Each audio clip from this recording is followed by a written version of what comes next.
Tak hanya Ari Rianti yang menderita luka batin lantaran dikhianati sang suami. Sebelumnya ada Hanum Mega dan Ryuka Bunga yang terang-terangan membuka aib perselingkuhan sang suami ke publik agar memberikan efek jera bagi suami dan para pelakor. Ya, perselingkuhan pastinya memberikan luka hati mendalam dan butuh waktu lama untuk menyembuhkannya. Seperti yang kini dirasakan Hanum Mega yang sempat menjadi korban perselingkuhan Ahmad Herlambang mantan suaminya. Luka hati yang dirasakan Hanum memang belum sembuh sepenuhnya. Namun sebagai single mom, Hanum tak mau terpuruk terlalu lama meratapi nasibnya yang harus menyandang status janda. Demi kedua buah hatinya, Hanum rela mengesampingkan luka hatinya dan fokus untuk mencari nafkah agar anak-anaknya bisa hidup bahagia. Dalam akun Instagramnya, Hanum memposting foto sedang menggendong putranya dengan caption, "Jadi ibu bisa, jadi ayah bisa, jadi kepala rumah tangga bisa, jadi tulang punggung bisa." Dalam postingannya, Hanum seolah ingin membuktikan jika dirinya mampu berperan ganda sebagai seorang ayah sekaligus ibu, bahkan sebagai tulang punggung keluarga. Lantas apa yang membuat Hanum mampu bangkit dari keterpurukan? Yang bikin aku hidup jadi lebih semangat dan pengen bertahan terus, pengen berjuang. Anak-anak, saya udah biasa ngerjain banyak hal, jadi nggak kenapa-napa. Ya, setiap orang sekali lagi kalau tadi kan ada perselingkuhan, tadi kan anak ya sebagai yang saksi gitu. Nah, sekarang sebagai orang yang langsung menjadi korban gitu kan. Korban perselingkuhan dari pasangan. Ya tentu lukanya tentu lebih besar ya, apalagi kalau misalnya tadi sudah berapa tahun menikah, terus kemudian sudah punya anak berapa gitu ya. Terus kemudian mungkin ada semacam pengaturan di dalam keluarga ya, apabila misalnya istri juga ikut berperan dalam mencari nafkah, tapi terus kemudian suaminya ternyata berselingkuh. Nah, ini pasti akan menimbulkan luka yang lebih besar ya. Apalagi kalau misalnya ternyata ada bentuk-bentuk perselingkuhan yang semakin dalam ya. Mungkin kan perselingkuhan mulai dari yang selingkuh mata, selingkuh kata, selingkuh hati, sampai selingkuh body nih gitu ya, sampai sedalam itu ya, tentu lukanya akan jadi semakin besar.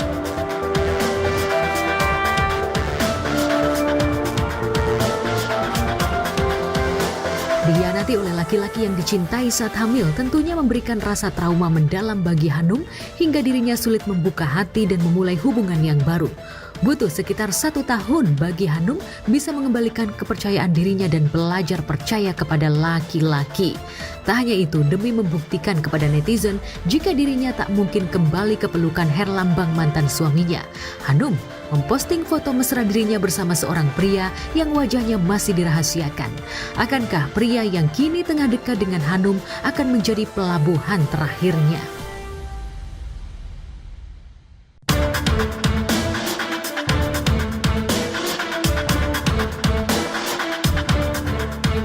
Dinding trauma di hati Hanum rupanya perlahan-lahan sudah mulai menipis. Pepatah patah hati kehilangan belahan jiwa, obatnya adalah kehadiran belahan jiwa yang baru. Hanum yang dikenal sebagai seorang selebgram dan pengusaha sukses seolah ingin membuktikan kepada mantan suaminya jika dirinya mampu hidup bahagia meski tanpa suami. Dalam akun Instagramnya, Hanum memposting foto mesra bersama seorang laki-laki yang diduga adalah kekasihnya. Sayangnya, Hanum seolah masih merahasiakan wajah kekasihnya. Postingan Hanum seolah ingin membantah spekulasi terkait isu dirinya yang sempat dikabarkan rujuk dengan Bambang mantan suaminya. Lantaran Hanum dan Bambang sempat kepergok liburan bareng ke Thailand.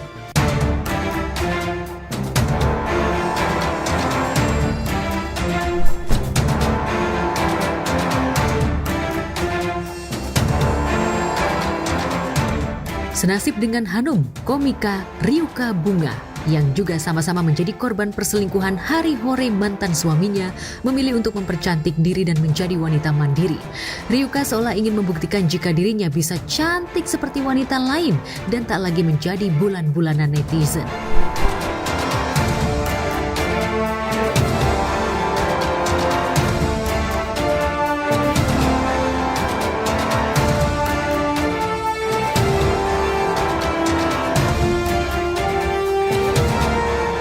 Dioperasi karena sinus apa kenapa? Enggak, kalau aku pengen cantik aja.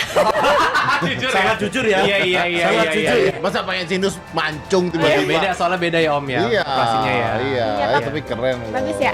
Kenapa tiba-tiba ngoperasi? Iya kan Karena keretakan Hidung. bukan yang itu, bukan. Mau bikin mantan aku nyesel gitu. Oh, wow. Ih, sorry banget ya.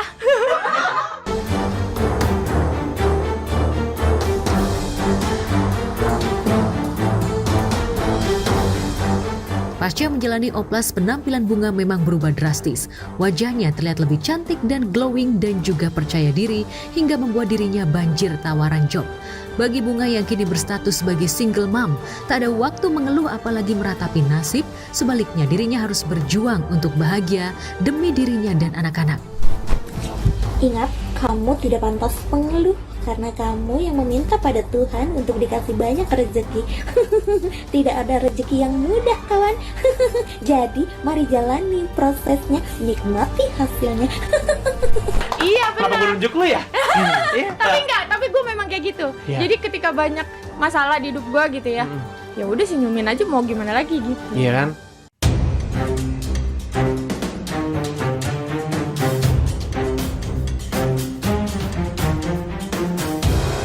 Ya, Bunga yang sekarang memang berbeda dengan yang dulu. Jika saat masih bersama Hari seolah menyimpan luka di balik canda tawanya, kini Bunga sudah bisa tertawa tanpa beban. Bunga seolah merasa bahagia pasca berhasil keluar dari drama kepura-puraan yang selama ini ia dan Hari tampilkan di setiap kontennya. Benarkah Bunga memilih meng-cut off Hari dari hidupnya lantaran telah mengkhianati cintanya? Tapi kalau Kak Bunga, maksudnya dalam di rumah tangga kejadian toksik yang menurut Kak Bunga nggak bisa diampunin. Genit. Kayak Selingkuhan tuh gue nggak banget. Sekap. oh iya, Iya. Gak boleh begitu. oh saya juga sih kalau itu. Iya. Iyalah semuanya pasti, Pak. Enggak kalau Tapi kalau yang jahat emang harus dibalas jahat deh kayaknya sekarang. oh gitu. Nungguin karma lama abad nyantainya. Apalagi karma Oh, berapa? berarti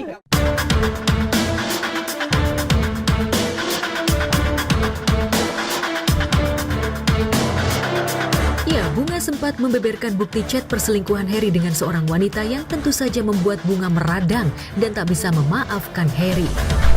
Udah punya perasaan lebih sama orang lain itu udah. ya gimana kita tahu kan perasaan hati Ya tapi kan kelihatan. dari Kalau suami istri tuh kayak kelihatan. kayak misalnya ketemu Misalnya nih, cewek. ketemu nih.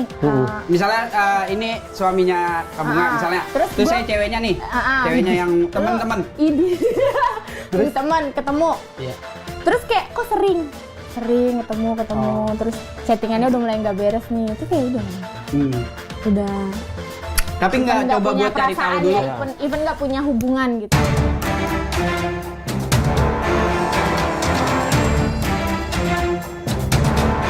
Dituding selingkuh lantaran terlibat chat dengan wanita lain, Harry dengan tegas membantah tudingan tersebut lantaran chat yang dibeberkan Bunga ke publik hanyalah chat biasa dan tak berkelanjutan. Apalagi Harry memang tak pernah merahasiakan apapun dari istrinya. Segala cara dilakukan Harry agar Bunga mau memaafkan dan percaya jika dirinya tak pernah selingkuh. Lu tuh selingkuh apa enggak sih, Hat?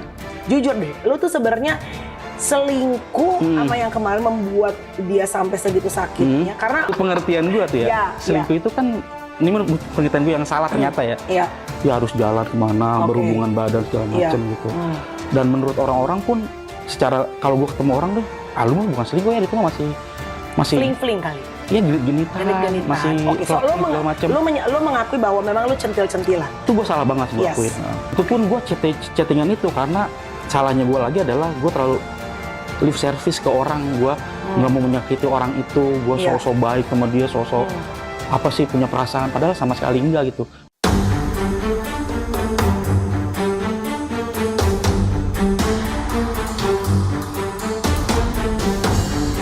Selama menjalani 4 tahun pernikahan, Ryuka dan Harry yang dikenal sebagai pasangan romantis lantaran selalu tampil mesra di setiap konten. Nyatanya di luar konten, keduanya justru bersikap layaknya bukan sepasang suami istri. Sebagai suami, Harry sadar jika rumah tangganya memang tak bisa diselamatkan lagi. Lantaran sudah menjadi hubungan toksik, akhirnya sepakat untuk mengakhiri biduk rumah tangga mereka. Gua klarifikasi ya, tidak semua suami istri bisa satu frekuensi. Iya, sampai akhirnya ngerasa kayaknya semua palsu. Cuma karena konten doang. Artinya konten itu menjadi prioritas yang utama ya, Her? Iya, jadi ya udahlah. Mungkin kalau dalam 2 tahun terakhir nggak ada uangnya, kayaknya aku udah nyerah dah. Cuma karena dulu ada uangnya, udahlah. Kontrak ya? Apa Ya dong, kontrak? kan ada kontrak kan, ada uang yang harus masuk, berarti kan harus bikin konten kan. Jadi lu harus, ya apapun yang terjadi harus jalanin juga dong. Betul, jadi ya nggak apa lah. Kalau ada uang aku bisa bantu keluarga, bantu ini segala macam. Meskipun gimana-gimana, ya udahlah. Emang laki begini jalannya kali. Dan aku ngerasa kayak emang insya Allah gue juga sih dulu. Ya itu nggak setara perasaannya, ya udahlah. Nah makanya dengan kejadian ini, sebenarnya tuh banyak yang bilang, wah kasihan Wer. Padahal ini tuh sebenarnya yang menolong kami sih, Bunga sama aku tuh keluar dari hubungan yang toksik ini sebenarnya.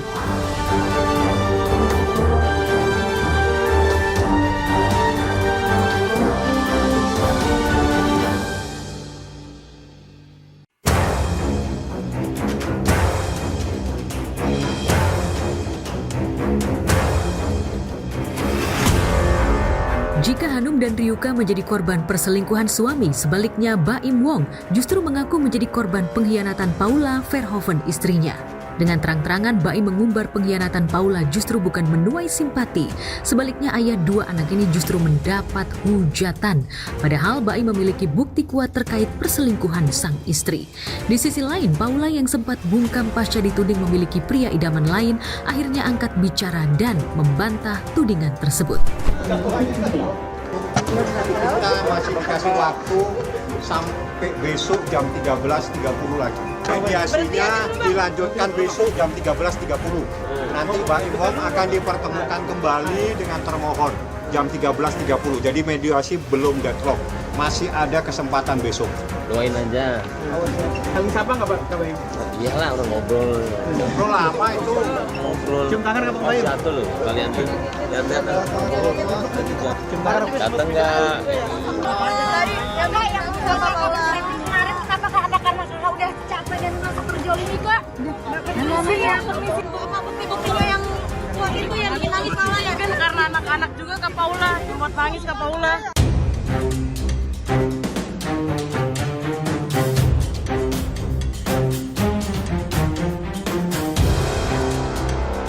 Ya, 18 November mendatang, pernikahan Baim dan Paula memasuki usia pernikahan 6 tahun. Sayangnya, keduanya tak bisa lagi merayakan anniversary pernikahan lantaran keduanya tengah berjibaku di pengadilan agama. Narasi perselingkuhan yang menjadi pemberitaan belakangan ini akan menjadi jejak digital bagi anak-anak kami di kemudian hari. Selama masa pernikahan sebagai istri, saya sangat paham. Saya mempunyai banyak kekurangan. Saya ingin meluruskan bahwa berita perselingkuhan itu tidak benar. Saat ini bukanlah tahap yang mudah untuk kami, saya dan juga anak-anak. Kak Paula, ini bukti-bukti udah banyak, tapi Baim belum mau ngeluarin gimana Kak tentang perselingkuhan dari Kak Paula dengan Niko sendiri. Termasuk CCTV di rumah yang dihapus gimana Kak? Gimana sih Kak? Udah doain aja buat saya sama Paula. Tapi tetap Kak banyak banget ini kasus ini yang harus pelajari yang bisa kita ambil gitu, dimana satu keluarga itu memang harus ada saling yang nomor 1 tuh jujur gitu. Lagi ini yang punya anak, please kalian mikirinnya ke anak kalian, ini kena ke psikis anak kalian, dan nantinya kita nggak pernah tahu dia bagaimana ke istrinya atau bagaimana dia ke suaminya. Itu aja sih.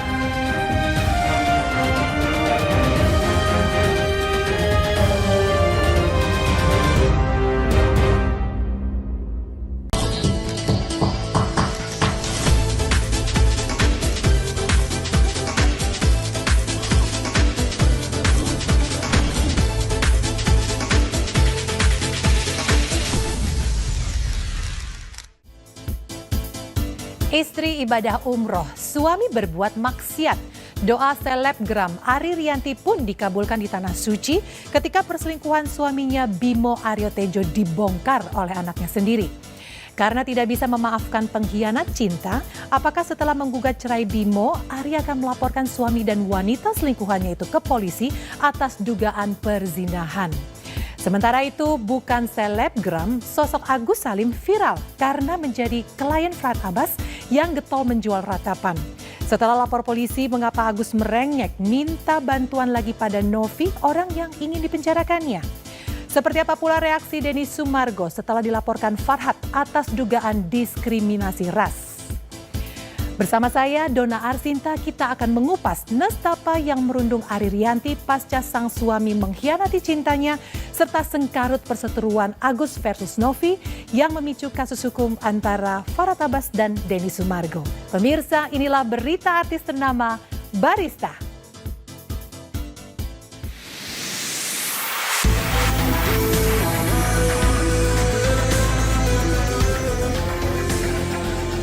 Sosok selebgram dan influencer Ari Rianti kembali menjadi perhatian publik.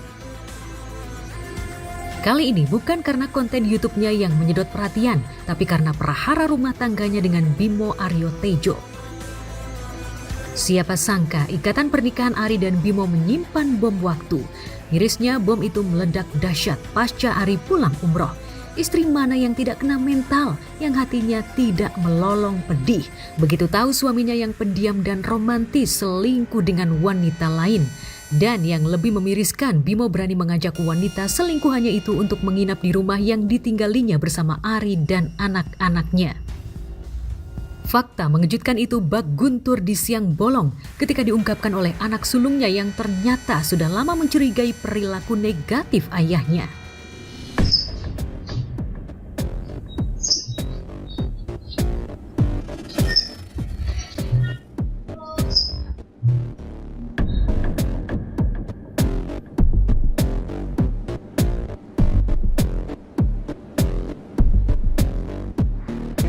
Kamu kayaknya hanya dipegang-pegang nak, aduh ya Allah. Nanti kemana-mana Pak tangannya. Jangan kau pegang-pegang, bukan muring nak. Biasaan kau. Saya Ina, saya kakak iparnya Bari, tantenya Anka. Kalau untuk Anka sendiri hebat banget sih. Terus dia bisa nahan nungguin maminya pulang 2 hari, baru bisa nyeritain ke maminya kronologi kejadiannya sampai nggak nyangka banget kan maminya pastinya, tapi dia bisa nahan emosinya untuk nggak cerita sedikit pun ke keluarga atau ke temannya pun nggak ada, dia simpen sendiri, dia cuma kumpulin bukti-bukti, terus begitu maminya pulang dia ceritain sama maminya kalau kejadiannya dia nemuin papapnya. Jadi CCTV itu yang bisa mantau cuman Bimo ini gitu. Makanya dia mungkin ngerasa aman ya gitu. Jadi dia mau ngelakuin apapun di rumah sini ngerasanya aman karena ada di tangan dia gitu. Tapi ternyata anaknya lebih pintar daripada dia gitu. Anaknya bisa ngecek semuanya dan dia bukti-bukti itu dia kumpulin sendiri gitu. Sebagai istri yang selalu berusaha menyenangkan suami dengan menjaga penampilan, tentu saja Ari terpukul. Selebgram bernama asli Siti Septi Arianti itu auto bertanya-tanya apa kekurangan diri ini. Terlebih seperti yang diungkapkan Ari di postingan Instagramnya, komunikasi dan hubungan batinnya dengan Bimo baik-baik saja. Apalagi Ari tahu bahwa Bimo yang dikenalnya sejak SMA bukan tipe laki-laki mata keranjang.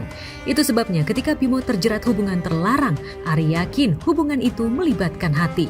Terbukti ketika ia ke Suralaya Cilegon untuk menemui MA, wanita selingkuhan suaminya, ia harus mendapati kenyataan pahit. Bimo dan MA tidak mau terpisahkan dan seolah tidak merasa menyesal atas dosa yang telah mereka lakukan. Ya jadi kayak sebenarnya bikin geram ya gitu. Cuman ya mereka juga takut sih sebenarnya sama kita gitu. Cuman ya nggak bisa didiemin ya gitu. Harus ada tindakan dari kita gitu untuk jerak untuk dianya sendiri dan untuk Bimonya juga gitu. Iya udah saya sih nggak ada di sana dan nggak ikut ke sana gitu. Cuman yang saya tahu Ari nyamperin ke sana ke keluarga perempuan itu karena emang terakhir itu perempuan ini nggak bisa dihubungin dan kakaknya pun nggak mau untuk ketemu sama orang tuanya gitu. Jadi kakaknya backup, Ari itu cuman ketemunya sama kakaknya gitu. Nah akhirnya Ari memutuskan untuk ke rumah orang tuanya gitu karena emang nggak ada etikat baik ya untuk minta maaf ataupun gimana kok kayak menghindar gitu belakangan. Ya udah akhirnya nemuin ke orang tuanya langsung. Bukan khilaf, tapi kayaknya sih ini udah sering banget ya. Terus momen pada saat ibunya umroh tuh kayak dibukain aja gitu si anak itu untuk, "Pak please deh, gue sama ini diem loh," gitu. "Cukup dong," gitu. Jadi akhirnya dia ya kamera disimpan di kamar. Masya Allah. Ada laki-laki yang seperti itu. Ini kalau kasusnya seperti itu ya, Om pribadi ya. Kalau di kampung Om itu udah dibuang laki-laki seperti itu. Dicampakkan. Tapi kan tapi ya maksudnya terlepas apapun ya, dia melakukan, tapi kan kalau kita lihat terlepas salah atau tidak misalnya istrinya, tapi dia melakukannya di rumahnya sendiri, disaksikan oleh anaknya, ya kalau bagi Om sih Om campakkan kan, di komunitas ya, buang itu yang gitu gitu. Karena apa namanya istrinya lagi umroh ya kan gitu, dia lakukan tuh, ya kita cuma bisa mengucap Masya Allah.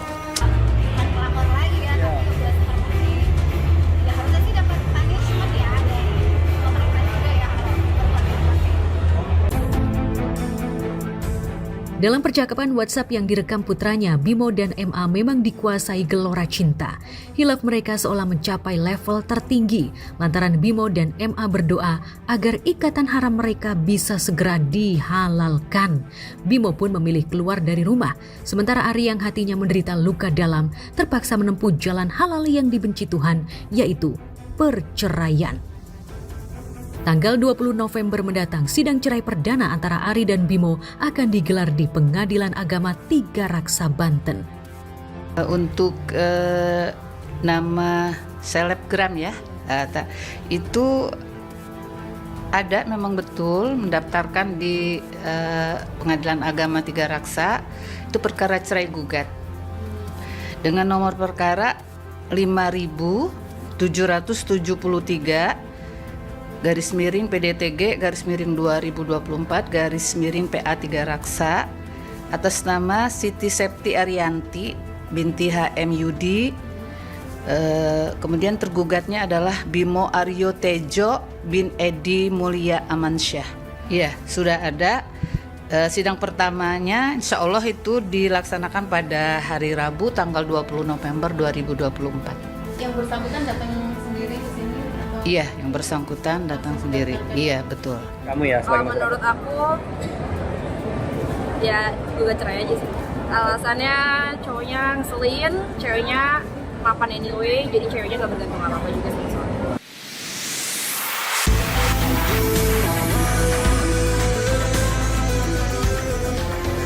Sungguh ironis, perbuatan Bimo dan MA pada Ari dan anak-anak yang tidak berdosa bikin netizen merinding. Pasalnya sudah bukan rahasia umum jika Bimo adalah suami pengangguran yang justru dinafkahi oleh Ari. Dengan ratusan ribu followers Instagram dan subscriber channel YouTube, tawaran endorsement cukup menggelembungkan pundi-pundi uang Ari hingga ibu 3 anak itu bisa mengambil alih kewajiban Bimo sebagai tulang punggung keluarga. Tapi yang membuat sebagian netizen auto baper adalah konten YouTube Ari yang memperlihatkan kamar utamanya yang cukup estetik. Kamar utama yang seharusnya sakral bagi suami istri justru digunakan Bimo untuk melakukan maksiat dengan wanita yang bukan muhrimnya. Padahal beberapa waktu lalu Ari sangat bangga memamerkan kamar utamanya itu. Jadi posisi kamar aku itu kalau udah naik ke lantai 2 kan ketemu living room gitu ya. Jadi ada meja konsol, kamar anak, nah sampingnya ini kamar aku deket sama balkon depan. Yuk sekarang kita masuk. Oke, disinilah biasanya tempat aku bobo-bobo, istirahat, rebahan, scrolling IG, scrolling TikTok, pokoknya di sini nih. Nah, kamar aku ini nggak terlalu luas, jadi luasnya tuh cuma 4 dikali 3 meter. Jadi lebarnya 3, ke belakangnya 4. Nah, ini belum include kamar mandi. Jadi ada kamar mandi, nanti kita ke situ ya. Terus ini tuh custom, kasurnya custom. Ini di sini juga aku taruh nakas. Di sini ada obat-obatan aku gitulah ya, maklum ya sudah rada-rada berumur jadi kalau malam tuh suka baluran. Jadi itu penting banget naruh buat perminyakan. Di sini aku taruh lampu gantung buat lampu tidur. Oke, di sisi sebelah sini ini aku pakai lemari, ini custom. Aku request 3 pintu, mohon maaf nggak bisa dibuka karena privacy. Nah terus yang sebelah sini sengaja ini nggak ditutup, ini kayak buat koleksi jam suami aku, make up, kacamata kayak gitu-gitu. Nah ini bisa dikasih lihat nih kalau tempat tidurnya ini custom. Ini sengaja dibikin laci-laci buat naro CD atau baju-baju yang rada-rada seksi gitu ya. Di laci sini nih, di bawah sini. Jadi dia ada 4 laci, sisi sini 2, sisi sebelah sana 2. Kamar mandinya di sisi sebelah sini. Oke, selamat datang di kamar mandi aku. Ini dia kamar mandinya. Jadi cuma ada toilet, di sini ada wastafel dan kaca. Nah di sini aku taruh batap ya buat berendam-berendam lah kalau capek-capek ya kan. Ada water heaternya juga, jadi bisa berendam air hangat. Terus apalagi ya, sederhana sih kamar mandinya. Yang pasti ini luasnya tuh 2,5 dikali 3 meter. Waduh, itu kamarnya harus dibuat ulang ya kalau saya. Jadi itu benar-benar harus dibersihkan dan benar-benar, dan kalau bisa sih anaknya juga sampai tahu gitu ya untuk jejak digitalnya kalau dihapuskan, karena itu kasihan mental anaknya ya kalau Menurut aku sih suaminya nggak modal sih, nggak bisa bayarin hotel. Harusnya di hotel aja kalau mau. Ini malah berzinah ya jatuhnya di rumahnya sendiri guys. Di kamarnya mereka guys. Lo ya lakuin, jangan di rumah lu gitu. Ada anak. Ada anak juga, walaupun tuh udah nggak bener ya, lu nggak bener lakuin di luar deh, masa di rumah lu sendiri kan. Jadi lu mau irit hemat atau apa sih bro? Gue nggak ngerti juga ya itu ya.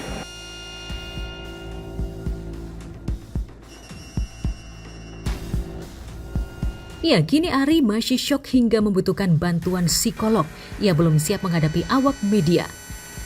Kita juga lebih ke Ari dulu ya gitu, perasaan dia gimana, lebih ke nenangin Ari dulu, gitu aja dulu. Sekarang berarti kondisinya Mbak Ari sendiri belum setenang kayak biasanya?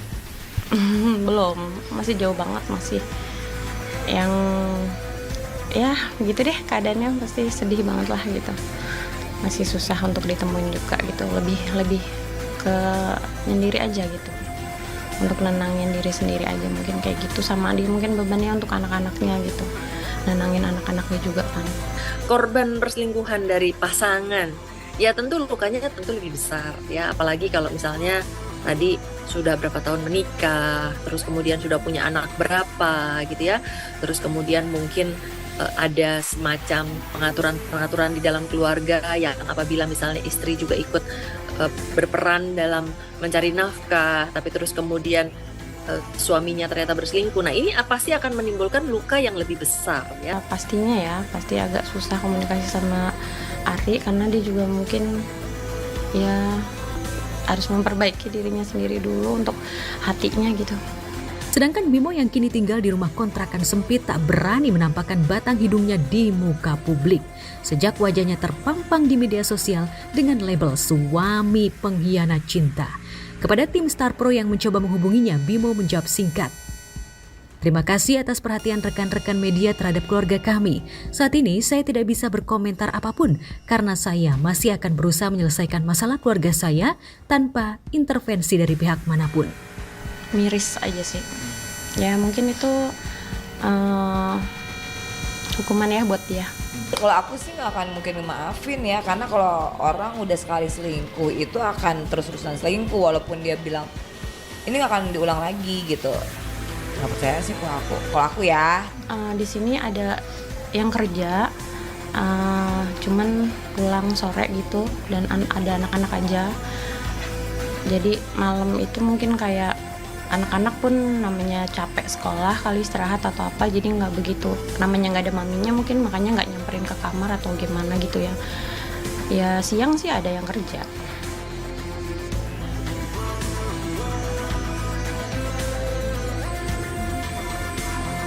gara-gara selingkuh rumah tangga berantakan.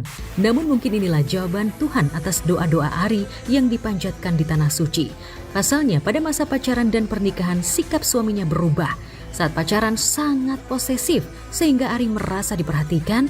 Setelah menikah terkesan masa bodoh atas apa yang dilakukan istrinya. Aku hari ini tuh kedatangan orang yang spesial banget di hati aku. Langsung aja aku panggilin, ini dia mantan pacar aku. Halo. Yeay, kenalin diri dulu dong. Halo, aku Bimo, mantan pacar Ari. Yang sekarang jadi suami aku pastinya. Sejujurnya waktu itu kita waktu pacaran itu terus nyambung. Seringan karena aku nggak kuat karena Mas Bim secemburuan itu gitu. Jadi aku rada-rada ini orang annoying banget, serem, posesifnya sampai kayak sakit jiwa gitu. Nggak tahu juga kenapa begitu ya. Yang bikin sekarang tuh giliran pas udah nikah lost loh. Aku mau pulang mau enggak kayak udah terserah banget ya. Menurut aku suaminya insecure aja, jadi berusaha untuk kadang kan istrinya lebih sukses tuh daripada dia. Ini menurut aku ya. Terus jadinya berusaha malah dengan meningkatkan egonya dia dengan selingkuh kanan kiri. Menurut aku sih udah pernah sih sebelumnya, nggak mungkin pertama kali.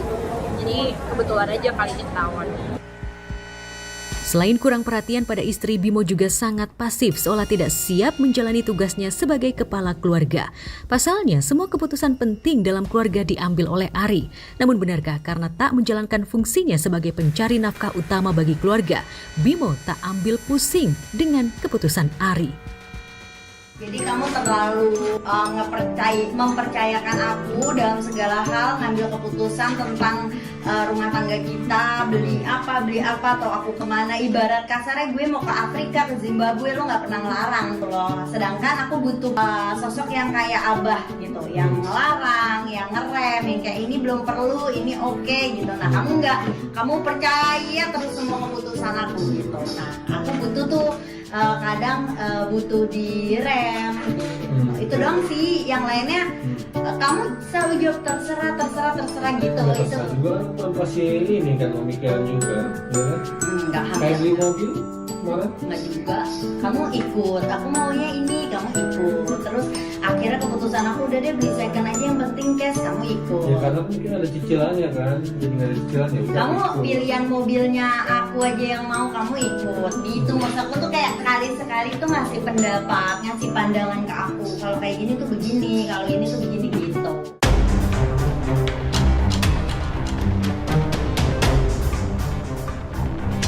Meski Bimo kebanyakan luntang-lantung, Ari jaga image dan berusaha menutupinya di hadapan publik.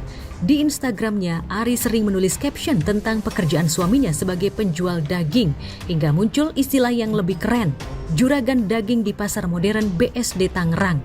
Akan tetapi ketika ditelusuri tim Star Pro, diperoleh fakta bahwa Bimo hanya beberapa bulan berjualan daging di los daging yang dimiliki oleh kakak Ari. Keluarga Ari turun-temurun memang usaha daging dan ikan. Sayangnya Bimo dikenal angin-anginan. Tahun 2020, ia berhenti menjaga beberapa los daging di pasar milik keluarga Ari. Iya, tapi udah dari tahun 2020 udah enggak. Tapi abang mengenal dekat dengan Bang Bimo ya? Ya, selama ini sih kenal, emang kenal dekat karena namanya di sini lama juga saya. Oh gitu. Sempet bareng lama ya. Tapi semenjak viral ini abang juga mendengar ya? Dia sekarang viral gitu. Ya, dengar ya. Gimana bang tanggapan abang sebagai teman bang? Prihatin, tapi ya nggak bisa komentar. Nggak bisa komentar. Ya. Abang mengenal istrinya juga? Kenal juga? Ya. Oh gitu. Itu kan anaknya owner waktu dulu. Sekarang anaknya kan, owner ini? Ya adenya. Adenya. Mbak Ari. Adenya owner ini. Oh, adanya owner. Ini punya dia semua tadinya? Dua kios ini? Ya. Oh gitu. Ya saya kenal waktu juga kan Mbak Arinya sempat di pasar juga ngatur keuangan. Kalau si yang perempuannya itu yang menjadi orang ketiganya itu abang kenal? Enggak. Oh nggak kenal. Mungkin karena kebanyakan nganggur, Bimo mengusir waktu suntuk dengan cari teman di aplikasi Kencan. Karena Ari super sibuk, anak sulungnya lah yang memperhatikan perubahan sikap ayahnya yang lebih sering main handphone saat berada di rumah. Diduga Bimo suka mencari teman dari aplikasi Kencan hingga bertemu MA. Dari chat yang direkam anak sulung Ari, terdeteksi Bimo dan MA sudah bicara seperti sepasang kekasih sejak Agustus 2024. Anak sulung Ari dan Bimo yang menjadi saksi hidup perselingkuhan itu tengah menjalani konseling kejiwaan. Remaja tanggung berusia 14 tahun itu seolah sulit menerima kenyataan pahit di mana dirinya bakal menjadi anak broken home. Pernikahannya kan udah 16 tahun, terus harusnya sebagai kepala rumah tangga itu harus ngasih contoh lah, apalagi ini kan kejadiannya sampai ketahuan sampai sama anaknya. Ketika seorang anak mengetahui adanya perselingkuhan, itu sikap dan reaksinya akan sangat tergantung kepada usia terlebih dahulu, ya. Jadi anak yang lebih dewasa, anak yang lebih kecil, itu tentu ada perbedaan.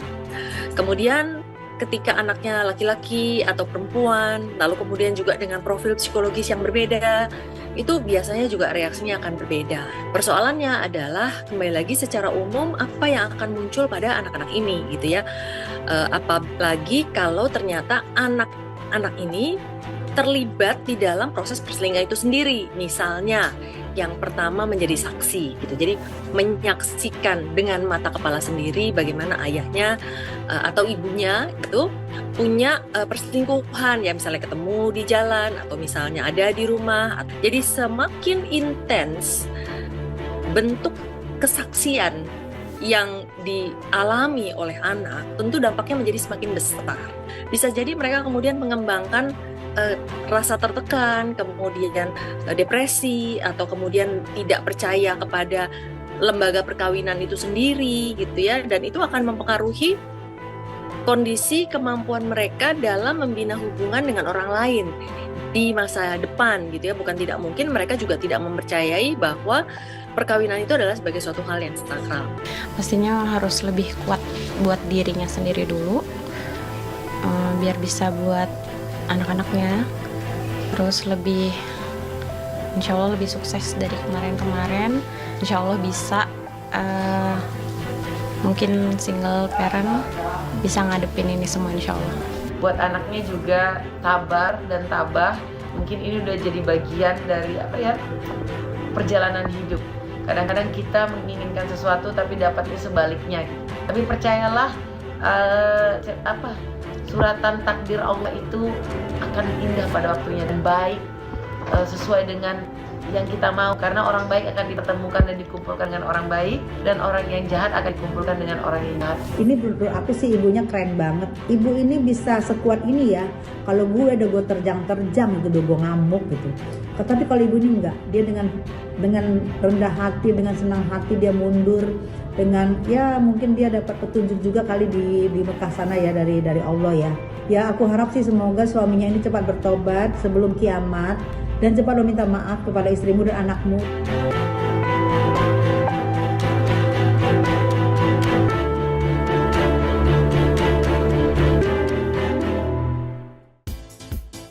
Selebgram Hanum Mega dan Ryuka Bunga juga pernah menangis pilu saat diselingkuhi suami. Lalu benarkah Hanum dan Ryuka berkeinginan rujuk dengan laki-laki yang pernah mengkhianati cinta mereka? Jelang anniversary pernikahannya yang ke-6 dengan Baim Wong, benarkah Paula Verhoeven menyesal telah menduakan cinta Baim?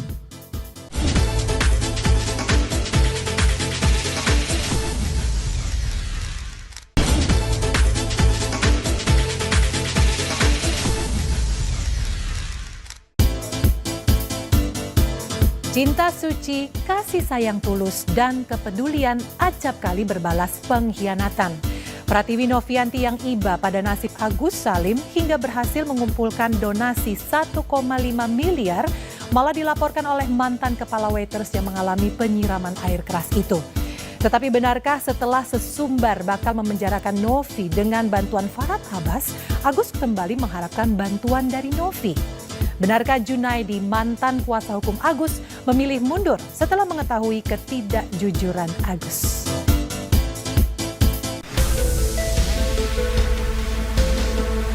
Alhamdulillah, walaupun mungkin nilainya tidak sebesar yang dulu, tapi menurut aku dengan rencana Mas Icang mau cari second option di luar, mungkin akan membantu juga nih. Totalnya itu adalah 152.548.722. Ini uangnya udah dalam uang cash.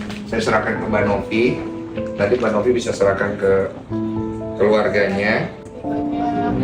Iya, terima kasih banyak. Ini kita dokumentasikan, kita kembalikan ke masyarakat. Amanahnya udah disampaikan ke Bang Ican dan keluarga lewat Mbak Novi. Alhamdulillah, Bang, terima kasih banyak Mbak Novi, Bang Denny, dan masyarakat yang alhamdulillah udah banyak yang sangat peduli sama musibah yang sedang saya alami. Mudah-mudahan semua yang sudah membantu menyisihkan rezekinya, Allah balas kebaikannya dengan sebaik-baiknya balasan.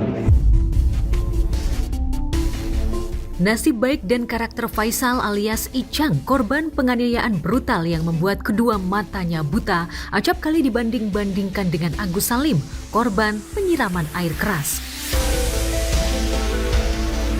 Icang dianggap beruntung lantaran simpati netizen terus mengalir, meski ia tampil tanpa ratapan pilu dan suara tersendat seperti yang diperagakan Agus. Pekan depan, Icang akan dibawa Novi ke Malaysia untuk menjajaki peluang melihat kembali melalui operasi kelopak dan bola mata. Saat bersamaan, pengobatan Agus ditolak asuransi karena dianggap melanggar peraturan tentang pasien yang berhak mendapatkan pelayanan asuransi kesehatan gratis. Sementara Agus sudah terlanjur viral ditangani yayasan milik Pratiwi Novianti. Tak heran banyak netizen yang menyebut Agus panik dan iri melihat Icang cepat mendapatkan tindakan medis. Sementara ia mendadak memberi kode kepada Novi agar dijenguk dan mendapatkan kembali sisa uang donasi sebesar 1,3 miliar yang disimpan di rekening Yayasan Novi. Uang itu ada di Novi. Jangan lagi dipermalukan Agus. Uang di dia 1,3. Jadi Agus sekarang ditolak oleh BPJS. Rumah Sakit Cipto harus dananya dibayar. Mana bonnya hari ini? Kita lihat. Ya, supaya pemirsa jangan pikir gratis, ini bayar juga. Buat apa? Uang udah nggak perlu aku. Yang aku perlukan harga diri. Tuh kan? Sekarang blunder kan? Sekarang sudah ditolak BPJS. Kemarin sok-sokan nggak butuh duit. Katanya duit nggak penting. Agus sehat hari ini? Alhamdulillah sehat. Masih panas tinggi? Enggak sih kalau untuk panas tinggi, cuman kulitnya lukanya agak ada. Masih suka nguping kalau ada statement orang emosi bikin emosi, atau udah nggak mau dengar lagi? Ada sih, dengar pasti dengar. Cuman udah nggak berani yang kayak yang negatif sih. Ya, Krishna Murti adalah kuasa hukum baru Agus sejak Jainuddin dan RD Lau dikabarkan mengundurkan diri membela mantan waiters asal Aceh itu. RD Lau kabarnya mundur karena malu dihujat satu Indonesia karena menuduh Novi terjerat narkoba tanpa bukti. Sedangkan Jainuddin memilih pecah kongsi sejak 30 Oktober lalu karena menilai Agus sudah berbohong kepadanya. Jainuddin sempat mencurigai Agus sudah bisa melihat sejak lama, namun disembunyikan untuk kepentingan materi. Tak heran sebagian netizen menuding Agus mata duitan.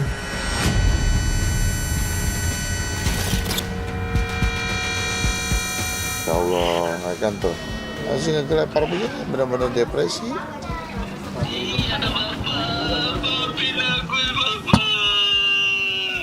Agus tenang, Agus sabar, tegar terus Agus ya. Iya, nggak bisa bicara, nggak bisa diajak ngomong. Agusnya nggak bisa diajak ngomong. Dijedot-jedotin kepalanya. Tuh, dijedot-jedotin kepalanya. Jainuddin ya, sama.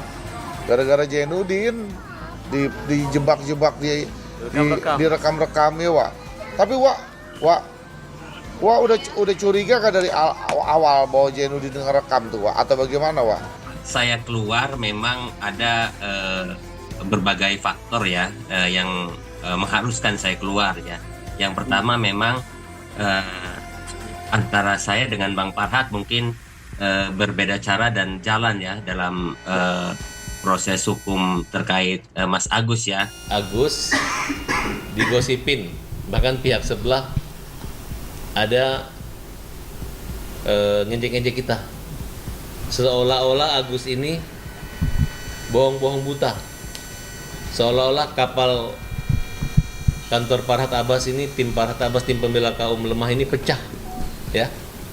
Itu yang diungkap oleh Zainuddin dan mungkin Erdilau, ya. Nah, saya sampaikan ke teman-teman,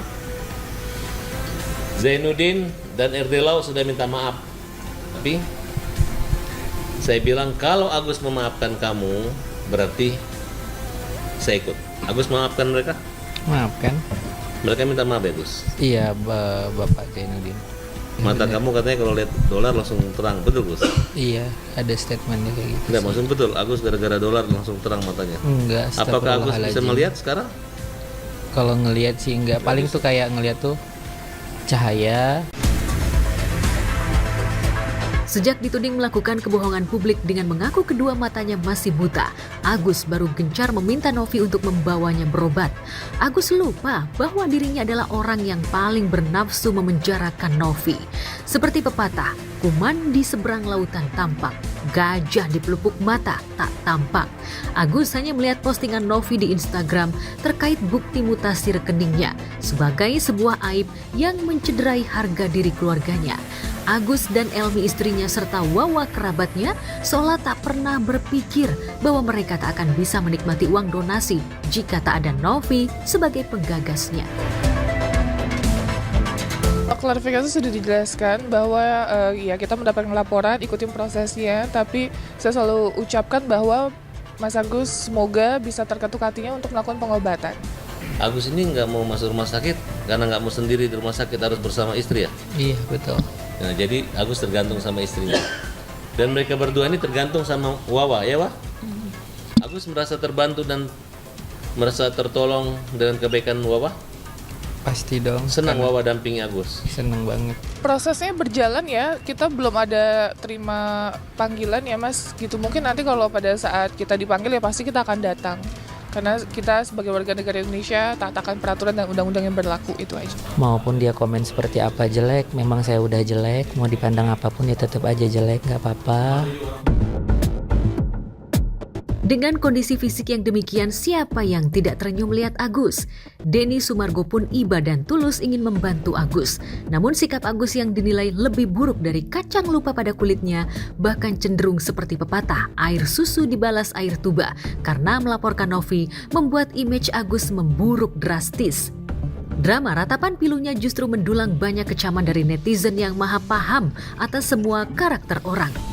Alih-alih bak menjadi tokoh protagonis yang menyayat hati pemirsa dengan penderitaannya, sebagian netizen justru menggambarkan Agus dan Farhad seperti tokoh antagonis yang menghalalkan segala cara untuk meraih keuntungan. Mereka berhak menilai, semua manusia itu berhak menilai seseorang gitu. Biarin aja, yang tahu kan sifat seseorang itu. Apalagi sekarang itu ujian sangat berat buat Agus. Ya biarin aja, itu Allah yang tahu seperti apa Agus. Manusia hanya bisa menilai, tapi kan yang merasakan Agus, Allah juga bisa melihat mana yang tulus, mana yang enggak, gitu aja sih. Ya kita sih dari awal juga nggak pengen seperti ini ya, cuma kan situasinya yang emang nggak bisa kita kontrol sendiri, itu menyangkut orang banyak.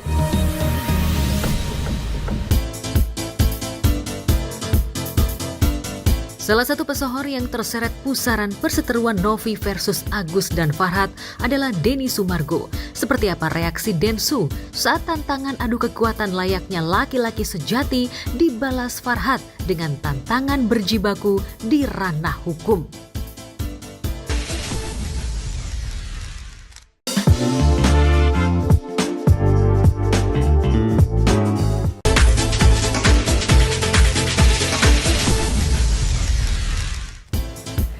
Kasus Agus Salim versus Pratiwi Novianti melebar dan menyeret sejumlah sosok kontroversial seperti Farhad Abbas dan Denny Sumargo yang pertama kali menampilkan Agus di podcastnya.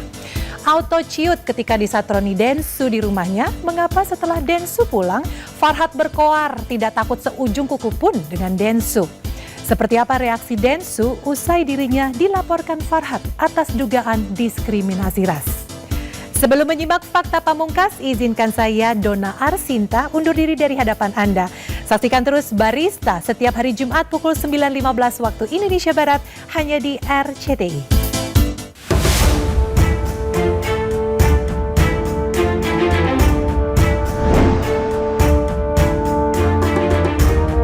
Perseteruan Agus Salim korban penyiraman air keras versus Pratiwi Novianti makin melebar dan menyeret sosok kontroversial seperti pengacara Farhad Abbas dan Denny Sumargo, orang yang pertama kali menampilkan Agus Salim di podcastnya.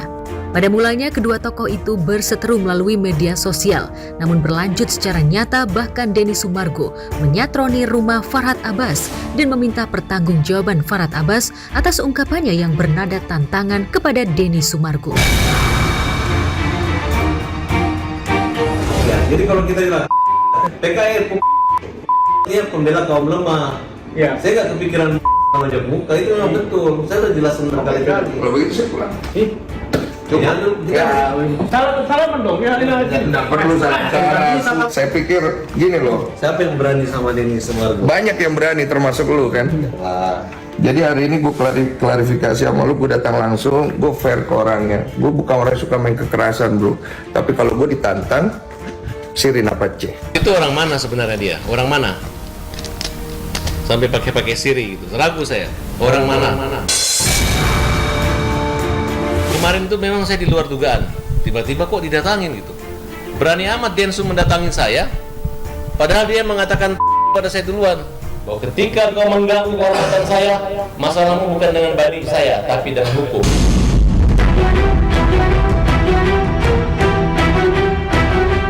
Setelah keduanya bertemu, terlihat Denny Sumargo berada di atas angin, sementara Farhad Abbas lebih banyak diam. Namun seusai pertemuan itu, Farhad Abbas mengaku baru sadar jika kedatangan Denny Sumargo itu bukan bertamu, melainkan menuntut pertanggungjawaban Farhad Abbas. Sebab itulah Farhad Abbas yang ditemui mengaku kesal dengan sikap Denny Sumargo. Lalu mengapa Farhad Abbas baru kesal, bahkan kembali mengungkapkan kalimat bernada tantangan usai insiden Denny Sumargo menyatroni rumahnya? Tiba-tiba ngomong gini, katanya kau saya, silakan saya tidak akan membalas, saya nggak lapor polisi. Baru ada satu orang di dunia ini datang ngomong kita di rumah gitu. Terus kita nggak mungkin dong. Terus dia bilang, saya tanya, mulutmu ngomong kau pintar lah, katanya. Kau orang pintar. Itu menurut saya bahasa Korea, katanya. Great. Hebat. Kalau bahasa Bugisnya katanya gitu. Jadi saya anggap dia udah ketakutan. Dia bilang, iya lu wah.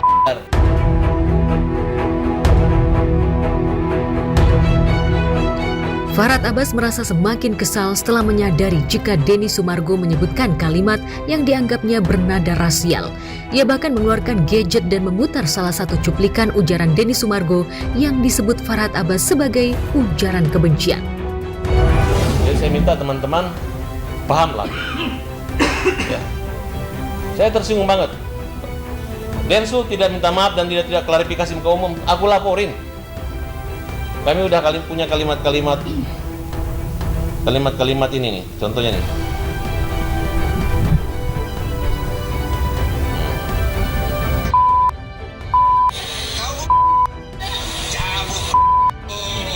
Dia ngajak orang berantem, cabut. Saya baru tahu ini, ya kan? Sarah ini, Sarah.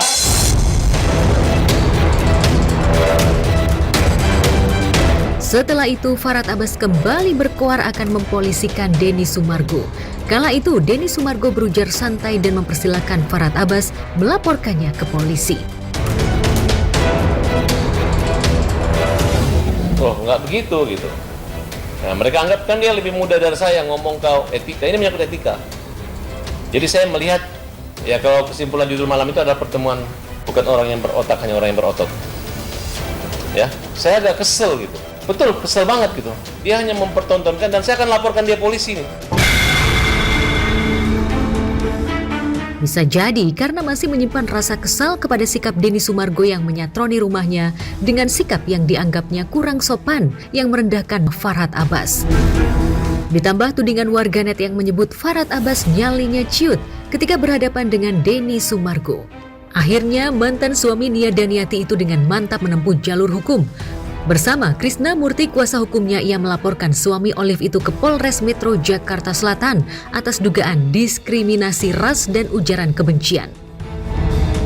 Hari ini telah menerima kuasa dari Bang Farhad, ditunjuk kami dengan beberapa teman-teman semua menjadi gabungan untuk melaporkan Denny Sumargo. Maka dari itu kita memutuskan untuk melaporkan Denny Sumargo, dan hari ini sudah resmi kita laporkan dengan Undang-Undang Nomor 40 Tahun 2008 Pasal 16 atau Pasal 156 KUHP.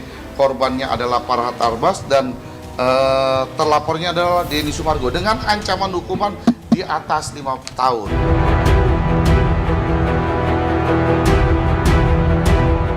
Kegaduhan yang terjadi antara Farhad Abbas dan Denny Sumargo menarik perhatian publik. Kedua tokoh yang juga publik figur itu rupanya mempertontonkan sikap yang tak sepatutnya dan terkesan kurang bijak. Bahkan aksi Farhad Abbas yang nekat melanjutkan kasus ini ke polisi diduga sebagian besar publik merupakan cara Farhad Abbas mengalihkan isu soal tudingan penggelapan dana titipan sebesar 30 miliar milik sejumlah member UMKM. Benarkah demikian? Jadi sebelum kami ke sini tadi, jam 11 sudah di rumah Bu Elsa Sarip. Cuman biasanya kalau di Bu Elsa Sarip, ya Bu Elsa Sarip itu diarahkan juga ke Farhad Abbas. Begitu juga sebaliknya, kalau ke Farhad Abbas diarahkan juga ke Elsa. Jadi tadi ke Elsa udah tutup, makanya teman-teman udah pada ke sini. Itu ada tanda tangan dan bukti-bukti dana tersebut sebesar puluhan miliar rupiah. Dananya tersebut dipegang oleh Direktur PT Aku Cinta Memiles sekarang, F. Suganda, dan telah kita laporkan di Polres Jakarta Utara. Makanya itu kita juga berkonsolidasi, bergabung dengan grup Memiles untuk melaporkan balik. Gitu. Seharusnya yang dikejar sana, bukan Pak Farhad. Aku Cinta Memiles itu bukan perusahaan yang itu. Jadi jangan bersilat lidah gitu. Coba hadirkanlah Farhad yang harus konfirmasi langsung gitu. Nggak usah anggotanya gitu ya. Nggak usah sampai harus pelaporan-pelaporan yang dibahasakan. Ya member-member dalam hal ini rakyat UMKM, mereka orang kecil ya. Nggak bisa membayar pengacara gitu, sehingga maunya menagih secara langsung. Jadi Mbak, itu saya serahkan aja lah, walaupun seperti apapun lah itu, saya kan nggak tahu jalan Allah itu seperti apa, mau ada keributan seperti apa. Setidaknya kita tetap berusaha, berdoa sama Allah aja, udah itu aja sih Mbak. Wah, itu aku juga kaget sih ya, karena di luar dari kuasa kita, itu kan urusan Bang Denny Sumargo dan FA ya. Jadi itu nggak ada sangkut pautnya sama aku sih, karena Bang Denny Sumargo benar-benar netral sih. Sih ngelihatnya ya dari sisi waktu mereka ketemu itu kan udah selesai tuh ya. Terus aku lihat juga mereka udah Densu dengan apa ya laki lah ya gitu ya. Ya udah dia berani loh datangi rumahnya Farhad. Terus sekarang kalau misalnya sampai Farhadnya melaporkan apalagi pencemaran nama baik lah apa. Berarti pada saat itu ketemu itu berarti dia hanya membahas tentang yang jontor-jontoran lah. Kenapa nggak jontor-jontoran? Terus kenapa sekarang dipanjangin lagi masalah yang di medsos yang dia mengetik itu kan? Ya terserah dia lah. Kita lihat aja nanti kedepannya kayak gimana gitu. Kalau menurut aku sih gitu. Om sebenarnya nggak mau berkomentar banyak karena masing-masing itu semuanya itu adalah teman semua. Farhad juga adalah sahabat, teman, Om kenal, Densu juga Om kenal. Dan mereka ini kan sebenarnya komunitas-komunitas yang ini aja sebenarnya. Satu sama lain itu ya komunitas yang saling kenal satu sama lain lah. Intinya bagi Om sekarang, yang dijaga itu adalah mulut. Yang bisa Om mengimbau ke kawan-kawan ini mulut. Karena mulut itulah terjadinya sesuatu permasalahan. Ya, bukan Farhad Abbas jika tidak ribut dengan orang-orang di sekelilingnya. Faktanya, Farhad selalu ribut dengan semua mantan istrinya, dari Nia Daniati hingga Regina Saputri. Bahkan hubungan Farhad dengan kliennya sendiri acap kali berakhir kurang menyenangkan. Contohnya hubungan Farhad dengan Pablo Benua, mantan kliennya. Kini seperti musuh abadi karena suami Ray Utami itu kecewa dengan cara Farhad mengawal kasusnya. Pablo yang membela Novi kini khawatir Agus akan bernasib buruk karena diduga orientasi Farhad bukan fokus menangani kasus klien, tapi sibuk lapor sana-sini.